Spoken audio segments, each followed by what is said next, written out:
Hello friends, मैं हूं प्रकाश यादव और आप सभी का स्वागत है मेरे YouTube channel Prakash Yadav study centre पे। तो फ्रेंड्स, इस तरह की वीडियो देखने के लिए मेरे यूट्यूब चैनल को ज़रूर से ज़रूर सब्सक्राइब कर लें। तो जैसे कि आज हम पढ़ेंगे पूर्णांक के बारे में, है ना। तो फ्रेंड्स, अगर मैथ सीखना है तो इस तरह की छोटी छोटी चीज़ जानना बहुत ही ज़रूरी होती है, बहुत इंपॉर्टेंट होती है, बहुत महत्वपूर्ण होती हैं। चूँकि मैं रुको एक मिनट दिखा रहा हूँ। हम जब कभी कुछ सवाल पढ़ते हैं और अचानक कुछ चीज़ आ जाता है जिसके मतलब ही नहीं जानते, तो हम सवाल को लगाने में असमर्थ हो जाते हैं। तो जैसे कि देखिए 10वीं का गणित है और सवाल नंबर 4 है।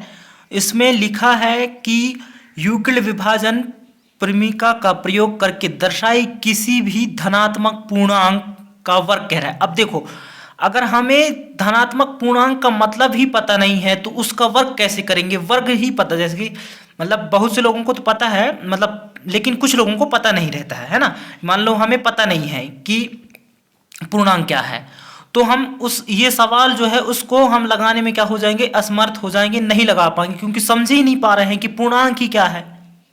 तो इसलिए इस तरह की छोटी छोटी बातों को जानना बहुत जरूरी रहता है। तो चलिए हम जानते हैं पूर्णांक के बारे में। तो पूर्णांक सभी ऋणात्मक संख्याओं और पूर्ण संख्या के समूह को पूर्णांक कहते हैं, है ना।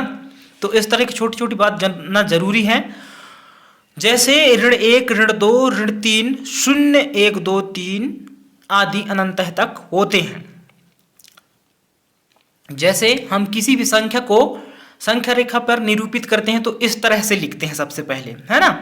तो यहाँ ये मध्य पे 0 होता है, बीच पे 0 होता है, और इस साइड धनात्मक संख्या और इस साइड ऋणात्मक संख्या होता है।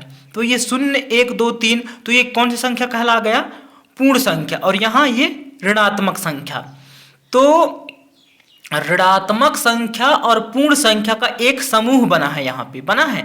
ऋणात्मक संख्या ये है और पूर्ण संख्या यहाँ से ये, तो एक ये क्या बना है, ऋणात्मक संख्या और पूर्ण संख्या का एक समूह बना है।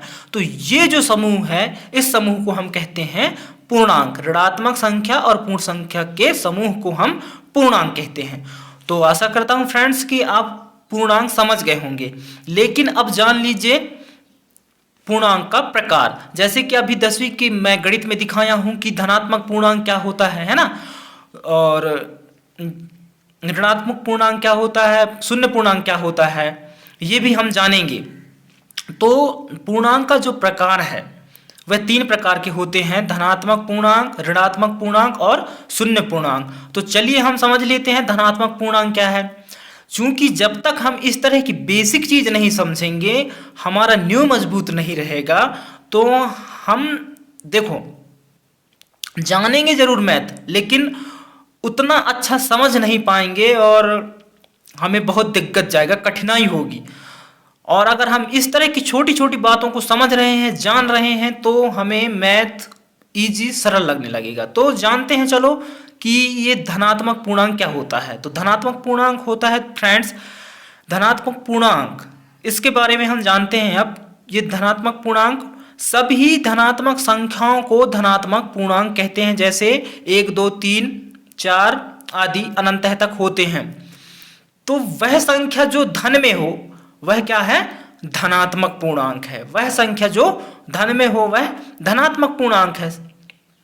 इसीलिए यहाँ पे परिभाषा में मैं लिखा हूं, सभी धनात्मक संख्याओं को धनात्मक पूर्णांक कहते हैं। जैसे कि 1, 2, 3, 4 आदि अनंत तक होते हैं। जो संख्या धन में है वह धनात्मक पूर्णांक है। अब हम जानते हैं ऋणात्मक पूर्णांक के बारे में।